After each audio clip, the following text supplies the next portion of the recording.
புண்ணிய கர்மங்கள் அப்படின்னா தெரியும் இல்லையா? புண்ணிய கர்மங்கள் செய்யப்பட்ட ஆளாக இருக்கும்.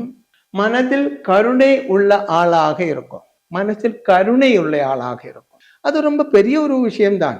கருணை உள்ளவனுக்கு தான் புண்ணியம் செய்ய முடியும். கருணை இல்லாதவனுக்கு புண்ணியம் செய்ய முடியாது இல்லையா? அது தப்புதான்.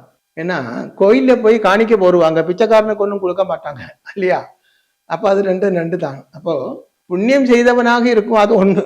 ரெண்டாவது, மனசில் கருணை உள்ளவனாக இருக்கும். ஐயோ, ஒரு ஏழையை பார்த்தா ஐயோ பாவம், ஏதாவது கொடுக்கலாம், அப்படி ஒரு மனசில் ஒரு கருணை உள்ளவனாக இருக்கும். அடுத்ததாக குடும்ப சிநேகம் உள்ளவனாக இருக்கும்.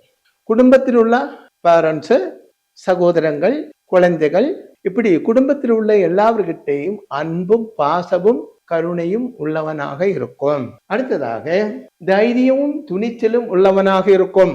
தைரியம் உள்ளவனாக இருக்கும்.